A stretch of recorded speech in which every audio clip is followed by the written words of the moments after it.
Welcome to the Popcorn Wine Down with Tammy and Eddie. Grab your popcorn, pour yourself a glass of wine, and come hang out with us as we discuss the latest in movies, TV, and music.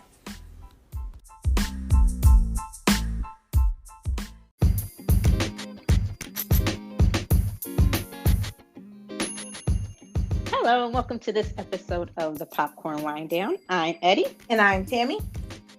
Thank you for joining us this week as we talk about the shit that got us through 2020. The shit show, the clusterfuck that was. And that would be a lot of shit. a lot of things happened in 2020. A lot. And most of them not great. And I hate saying that, but it's true. This has been one of the worst years. Like, I was just writing that 2020 is one of those years that you could teach a whole history class. It's not just a chapter in a book. It's a whole book, and it's a whole class, both spring and fall semester, on the year that was 2020. So let's get this show started. What is something that helped get you through this shit show? So I like to tell people that when 2020 first, when the year first happens, and you go through the whole year, at the end, when you think about it, it's the people for me, it would be the people that surround me, right? Like, just having my friends and my family who know me and who are close to me, just around me, laughing, joking with them, talking to them on a regular basis, hanging out with them, would normally get me through the year. Besides, of course, entertainment, going to the movies and all of that. But 2020, of course, we know, was very, very different on figuring out what's going to get me through. And I want to say, when we went into quarantine, I was good for the first couple weeks. I was okay. And then all of a sudden it started to really set in that I was going to literally be in my home by myself, just me and my cat. And I started to get a little obsessed about certain things. Now, we all know that one of my ultimate obsessions was BTS. And I feel like I don't really have to talk about BTS as much right now because we've had multiple episodes and, we constantly talk about them. I want to say we mention them at least once every episode, probably. At least. at least once every episode that we've ever done, BTS gets mentioned. But I do want to say, in extension of BTS, I got really into K-pop. And I got really into K-dramas. And I will have to say that those two things really contributed to me surviving this shit show of a year. It was K-pop and K-dramas, definitely. So would you consider yourself a K-pop stan? No. No. I will not go that far. I don't think I'm a stan because I think I like certain groups and I can listen to certain groups, but I don't listen to K-pop just to listen to K-pop. Like, I still don't have a girl group that I can actually. I'm wrong. I can sometimes listen to Red Velvet, but mostly no. Like, there's groups like GOT7 is definitely like one of my groups. BTS, TXT17, Monsta X, and then of course Zico. But then Zico's not really K-pop necessarily, right? Like, he's Korean hip hop. So then we go into the other genres. But I don't consider myself to be a stan. Not at all. Yeah. I just like certain groups.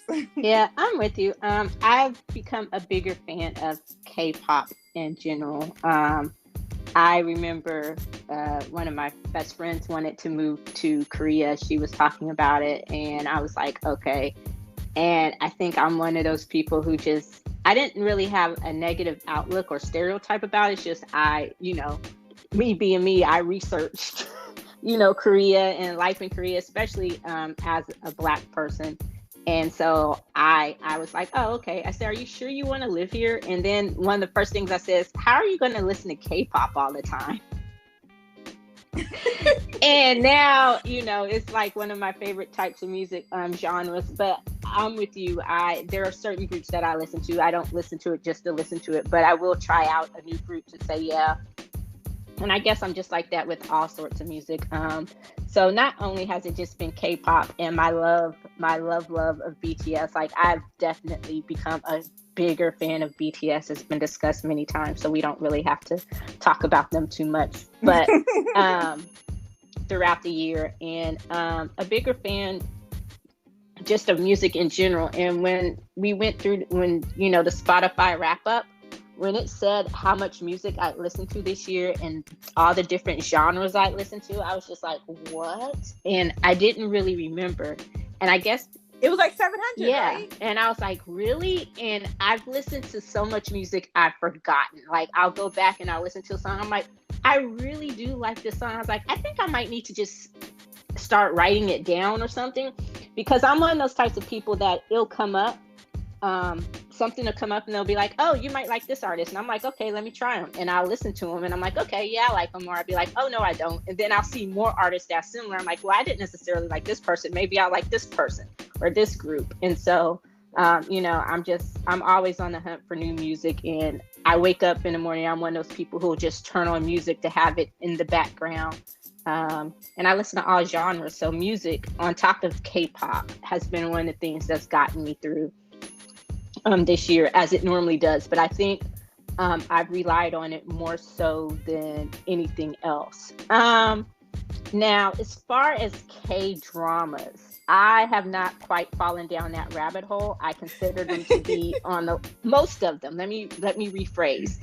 When I think of K-drama, I think of Lifetime and Hallmark. So I automatically... I will say that is a stereotype, but I understand. But that is a stereotype of K-drama. Yeah, so that turns me off. And I realized, but when you recommended that we watch one, I did not, you must admit, I did not give you the pushback you thought I was going to give you. You didn't. And I watched it, and S01E25 class. And at first, I am going to say, I was like, eh. But as soon as I turned it on, I was like, I was engrossed. I was like, yes. It fully pulled you in. It pulled me in from the very beginning. It's not even something I had to be like, what? The first episode, I was like, okay, yeah, it's good. And then by the third episode, it's like, I don't even want to wait to watch it. Like, I wanted to watch it. Like, I was like, why do I have to have other stuff to do? So, I'm not a full K-pop drama stan. I like the ones that are more action-based and things like that. I will not go for the romantic ones or the ones I just chunk in the Lifetime category. But if it's a good action-based one, oh, I'm there. But what about... No, I was going to say, like, the thing is, like, it's kind of like K-pop, right? So when we talk about K-pop, for anyone who hasn't realized it now, we're not just talking about K-pop, like, because we got into hip-hop, Korean hip-hop, definitely, and then the indie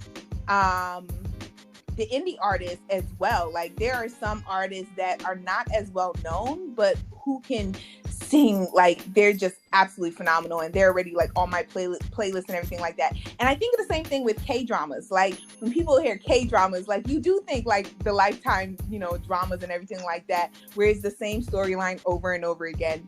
And at first I thought the same thing, but as I got more into it, they call everything K-dramas. Yeah, everything's K-dramas, but it's not actually like K-dramas, like those boring. Even their romantic comedies are actually really, really good, and they're original stories. Like, I found out a lot of some of the series that we enjoy in America are actual remakes of Korean dramas, and they remade them into American dramas. And we like to think that we originated these ideas, and we actually did not. So, but there's a lot of them that I love, and that I would recommend to people if they want to know. Well, yes, I'm give our audience a chance to get out a pencil and some paper, and you can write down this list of Tammy's must-watch K-dramas. Now, remember, they're probably novices, so break them in easy. Okay. So, if you like action, What I said is, if you like action, but you also like to kind of see a little bit of romance on the side, then the series that I started out with, it was the first one that I watched that was an action drama, and I loved it. It's called K2. And it's the female lead as well as the male lead is just amazing. Like, it's not necessarily a romance between them two, but it's how they try to get over on each other throughout the whole series, from the first episode all the way until the very last episode. They're trying to get over on each other. They're trying to one up each other and everything like that. So that one was like, and then the action parts, like the action scenes, were just really, really, really good. Made me a fan of the actor. And then another one, of course, Itaewon Class. Like, I would say, if you want to see a drama that makes you feel a whole bunch of emotions and makes you like be like, dang, that was deep right there. Because we talked about it with the whole bowing thing, like, and how them bowing to each other is not always like just a respect thing, but it can also be an FU moment for them, depending on the scene. But Itaewon Class, Uncanny Counter, which is a new series that is now on Netflix. A lot of these are on Netflix, so you can just watch them. As well as Korea has this real love-hate relationship with beauty. And they have like a standard of beauty that can be a little bit crazy to some people. And there's a series called True Beauty. And in the series, it talks about when you tell your daughter that she's ugly because she does not fit the Korean beauty, and how that ultimately affects her and how she responds to being told her whole life that she is ugly. It's really, really good. It's a teen drama, but it's actually really, really, really good. Especially the fact that you know they age very, very well, right? Like they got 29 and 30-year-olds playing 17-year-olds, and I swear, if I didn't know their real age, I would really think they're 17 and 18 years old. Yeah.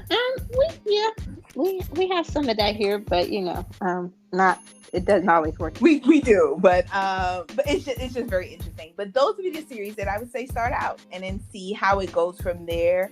I'm giving you a teen drama. I'm giving you a romance. I'm giving you a deep thinker. I'm giving you an action series. Like, try at least one of them out. I bet you'll be hooked after at least one of them.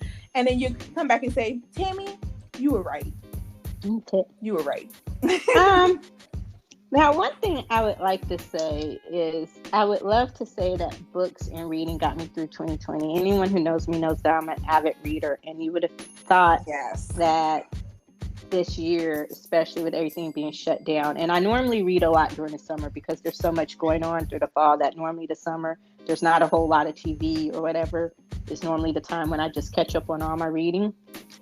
But I did not do that this year. And I hate that. So I will say my book list, which is ever growing, got me through 2020. I was about to say it's getting longer, right? It's getting longer. And I went to the mall before Christmas. I have not gone since the crazy people, and it was by force. It was out of necessity, not just me wanting to go hang out in the mall during a fucking pandemic. So I don't know why I feel like I have to preface that, but I did. And just, I saw that we had, in our mall, we had actually had an Amazon bookstore. And of course, I cannot refuse a bookstore. I love hanging out with Barnes & Noble. I love bookstores. They are amazing. And I miss it so much. So anyway, I went in and I bought a book. I can't leave a bookstore without buying something. So I bought a book. I bought Barack Obama's latest book. And I have started it, but I have not finished. And my girl, Rachel Maddow, she wrote a book called The Bagman, based on her podcast series about Spiro Agnew. And it's Rachel Maddow, and it had been getting amazing reviews. And so I bought that book. And those are the two books. Those are the two recent books that I've bought. And those are probably going to be the first two that I really dive into and finish in 2021. Mm-hmm. My goal for 2021 is to read at least 2 books a month. And I've already booked in the time. I'm going to make it a habit every night before I go to bed, an hour before I go to bed, to read. And So that is what I'm going to do. I've started getting back into reading here a little bit more recently.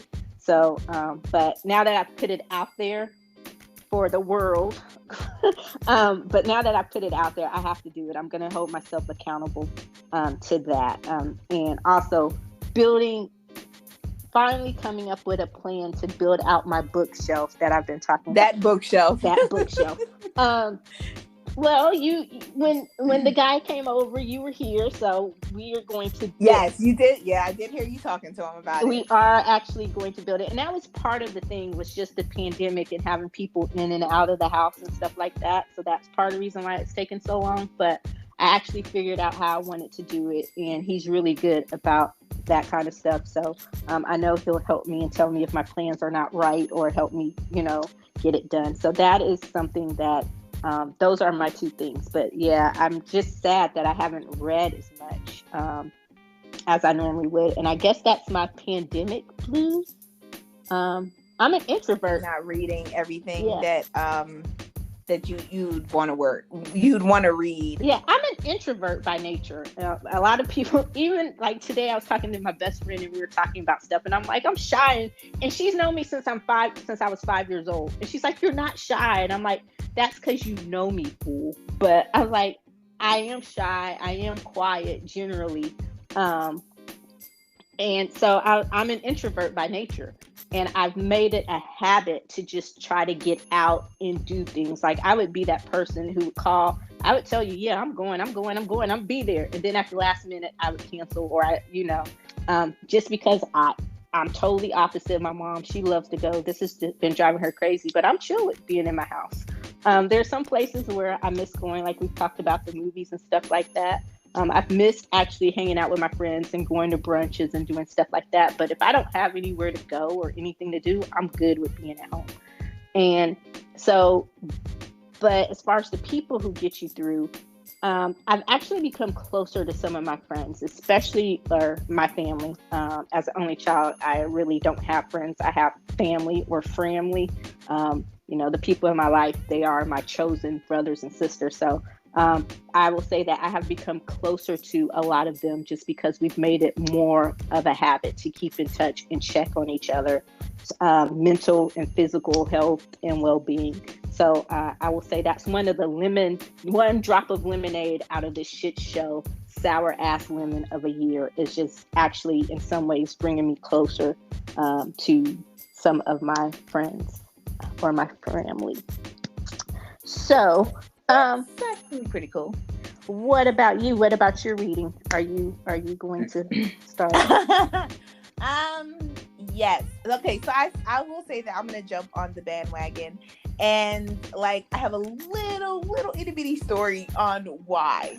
So like I had a very heartbreaking moment a couple weeks ago. My mom called me and she said she had bad news for me, and I'm like, okay, what happened? And she like asked me, she's like, oh, you remember that trunk from when you were younger? And I was like, oh, the pink one. And she was just like, yeah. And I said, okay. And to find out that over the summer, they had like a real bad like rainstorm, and water got into the basement, and it actually flooded parts of our basement, and the part that it flooded was actually underneath the stairs where she kept my trunk. Now, the sadness and the heartbreaking part is that trunk had all of my series books. So it had like my childhood books that I, definitely kept from when I was younger. But it also had like my Harry Potter series, my Hunger Games series, Twilight series, any of the series that I was reading, I put into that trunk, and they've all been destroyed. She had to drag the trunk out and throw it away, and that was really, really heartbreaking. Because I can tell stories of how like when I was reading Harry Potter and everything like that and got into it. But yeah, so I was just like, I need to get back to that. Like reading used to be my thing along with going to the movies, and not going to the movies this year. I kind of fell back on, like I said before, on like watching a lot of TV, a lot of streaming, networks like Netflix and everything like that. But I never replaced reading. So I think I'm gonna be with you. I ain't reading 2 books a month though. Like I'm not on that level. like you way above. But I will work on reading a book a month because I would really like to get back into that hobby that I had of reading. Yeah, and So I'll join you on a mini journey right there. yeah, and I top for that. I also was surprised about how little I'm starting to, as I do my year-end reflection, I'm starting to realize just how much 2020 affected me in ways that I didn't realize, I guess, from the mental aspect, because the things that I thought I would do once I had the time to actually focus on them, I didn't. And my other thing is writing. I did write, don't get me wrong, but it was more of an editing or revamping project, you know? It wasn't actually taking on this big project that I've been working on and outlining, and that I keep saying this is going to be the year that I'm going to do this project and do this. And so I was like, just looking back on this, like, okay, you know, like the introvert part of it, being shut in your house, that didn't bother me. But I'm just figuring out the other ways that 2020 has mind fucked me. And I guess that was one of them. So in 2021, that's also on my list. I've already made out my schedule and all of that. So we will see. But I think I think it's a lot of it can say that, right? On even like I don't do vision boards. I don't do that, but I do try to set goals for myself. And I think like 2020 was a little bit more of a disappointment on like nothing got accomplished. And it's very like I don't know anyone who really accomplished what they set out to accomplish in 2020, or achieve things that they thought they were going to achieve. They may have achieved different things, but not what was on their list of things to get done this year. So 2020 was hard in that. And I think that's why I'm just like, for 2021, I'm like, just bring it. Like, I'm just going to take it, like, you know, one day at a time. And I'm going to have goals, of course, for myself. But I like, it just shows you like, ooh, the future is like, you don't know what's coming in that future. So I'm just gonna have to take it one day at a time. You mentioned vision board, and 2020 was the first year that I did a vision board. I did several. One of my good friends. Wait, it was the first time you did a vision board and you did several? Yes. So okay. I know you're thinking you're such a fucking overachiever. No, that's really not it. Because, you know, a vision, like, I was trying because, like I said, I had goals, you know, writing, and 2020 was going to be the year, new decade, new you. I'm finally going to get this shit together. And so why not set out a vision board? Now, granted, I'm not one of those people who said, okay, I'm going to get all of this done in 2020. I was setting out a vision board for beginning in 2020, working my way through the future. So the first one I did is a friend invited me to a vision board party. I hadn't seen this friend in a long time. We were reconnecting. Okay, sure, I'll come to your vision board party. Getting closer to the vision board party, remember, I'm an introvert. I'm like, I don't want to go. But I went because, you know, I'm trying to be better. I really have gotten better.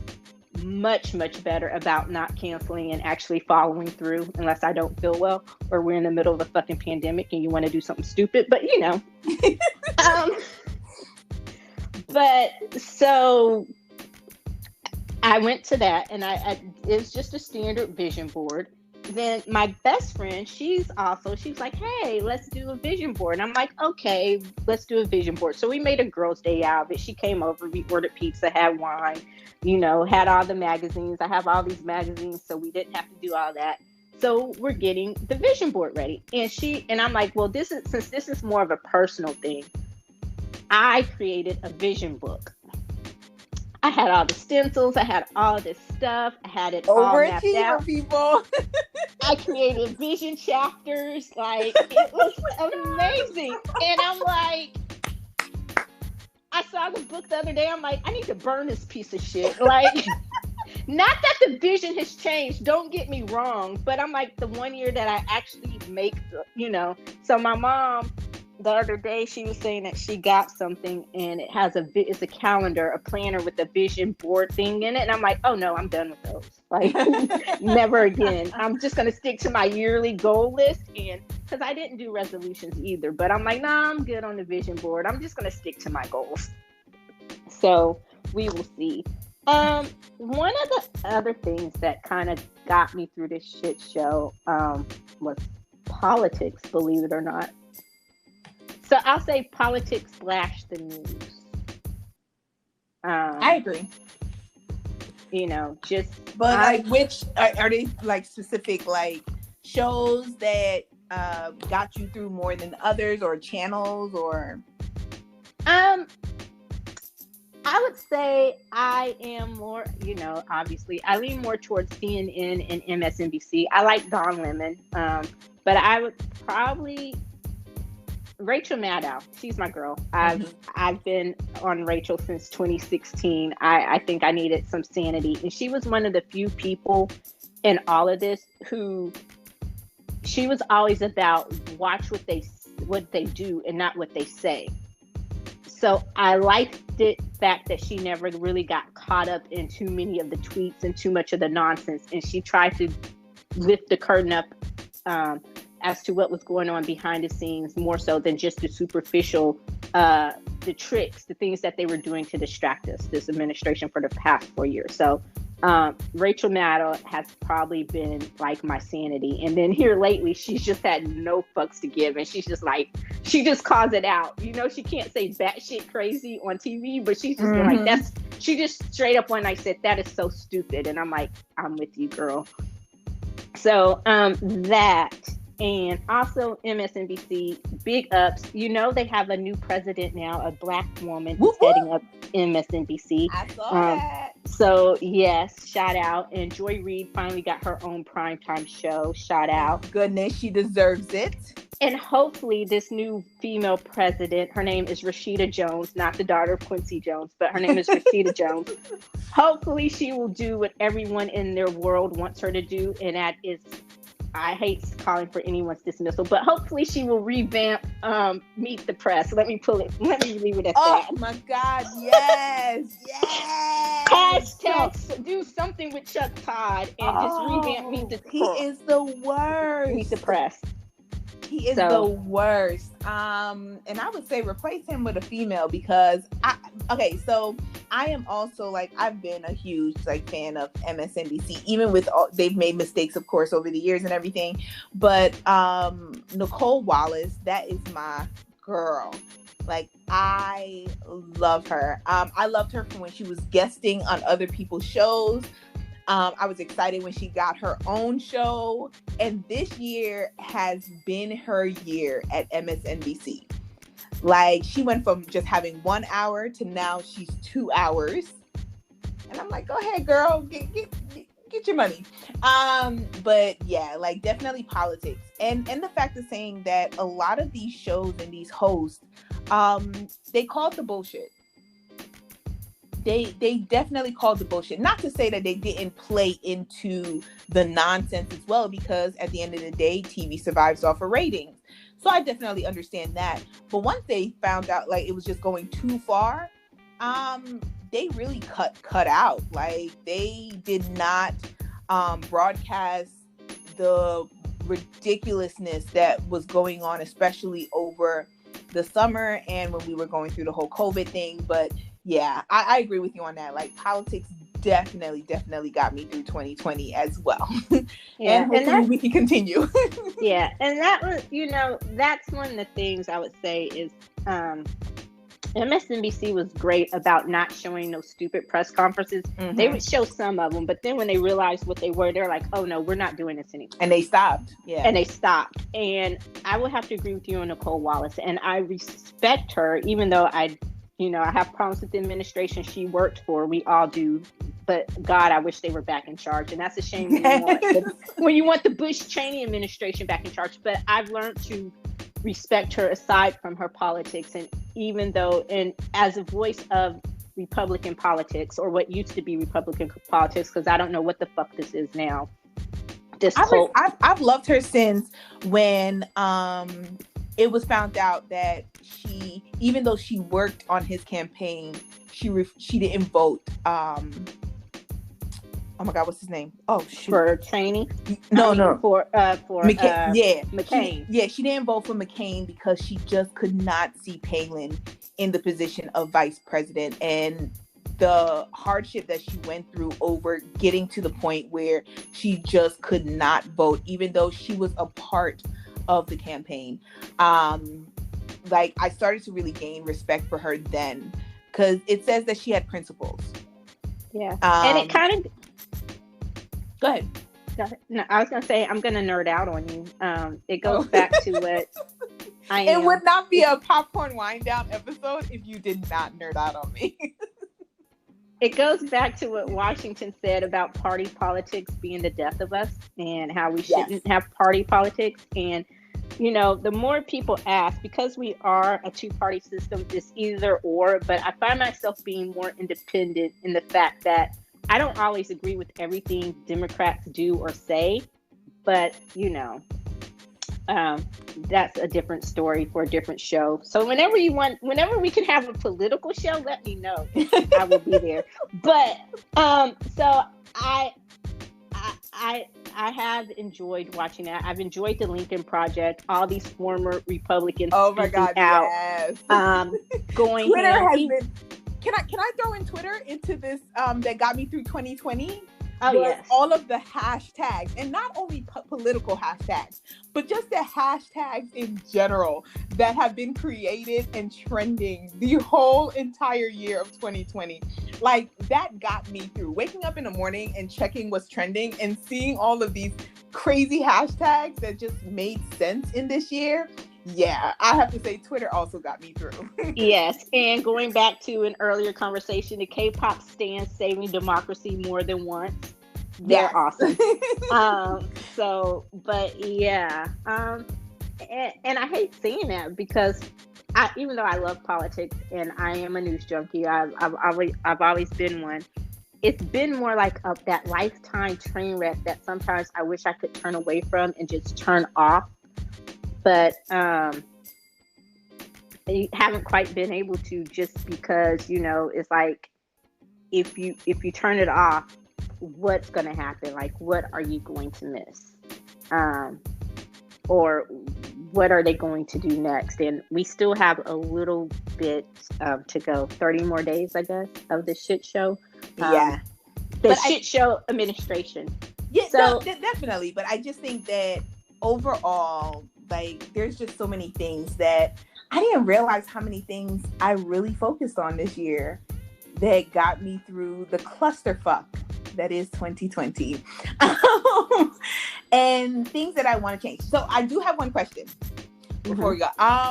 Okay, so what is maybe one thing that you would like to see happen in 2021? Just one thing. If you could think, of course you'd want to see more than one, but what is one thing that you would like to see happen in 2021?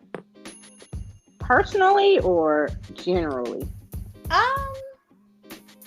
That's the question. Let's go personally, because I know how you are. Like, you can get 50 million ones. Okay, let's go personally. One thing that you would like to see happen in 2021, personally. Personally, in 2021, if I'm being honest, one thing that I would love to see happen is I would love to have the ability to quit my day job and focus full time on the things that I want to do on the night job, on writing and this. Now, okay, I'm going to backtrack for just 1 second. One of the things that I did not mention that I would be remiss in mentioning, I know we're close to wrapping up, is that one of the things that got me through 2020 is the popcorn wind down. So thank you. It started with a text. And like I said, I'm just now really starting to come to terms with how 2020 mind fucked me, I guess. And when I think about it, I'm like, what did I do this year? Like, where has my focus been? In the latter part of the year, it has been on this. Watching it grow, getting it off the ground. And so I hope that is also one of the things personally I would like to see continue is for our continued growth and improvement, and to continue building this. I just keep thinking of Field of Dreams, build it and they will come. So, but yeah, as far as generally speaking, I hope to see some sense of normalcy. I know that there's no going back, but I want us to hopefully the world started moving to a sense of new normal. But like you said earlier, kind of got to go into it waiting for the other shoe to drop. I'm just, cautiously optimistic. So what about you? I would agree with you on the personal. I think that I would say 2021, I want to put more focus on our podcast, on growing the Popcorn Wind Down. And partly because this is kind of a little bit of an outlet, with all the mess that we have to deal with during our day jobs. I think that this is a great way of kind of not going crazy in 2021. It's focusing on growing and the success of the Popcorn Wind Down. So definitely for personal, that would be my choice. And general, I would have to say, I know it's not going to happen. I know it. But getting back to not just some normalcy in general, but my sense of normalcy. I just want to go back to the movies. And I know that's a long way off and it probably will not happen in 2021. But that'll show me that we're back to normal is when I can go back to the movies and enjoy a movie in the theater. And I pray and hope that the movie theaters survive until that becomes our new normal again. So that would just be mine. I hope so too. I think that we have a ways to go, even with the vaccine and everything. It's going to be some time.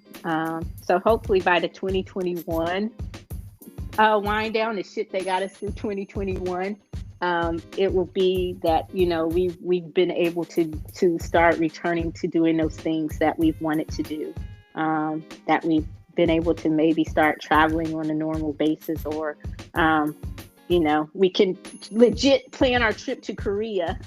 Yes.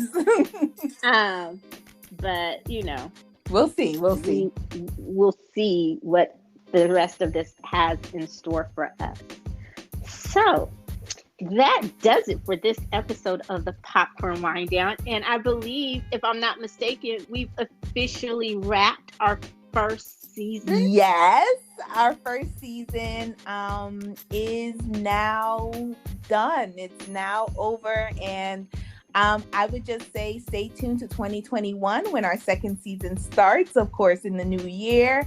And just everybody stay safe and stay healthy. And please, as always, listen in to the Popcorn Wind Down. Yes. Have a happy new year, and keep tuned, or stay tuned. Keep tuned. Stay tuned for some bonus episodes and some special snippets between now and season 2. Thank you all so much for joining us this year. And until next time, I'm Eddie. And I'm Tammy. Bye. Hope you enjoyed this week's popcorn review. Don't forget to visit us at thepopcornwinddown.com for your daily dose of pop culture.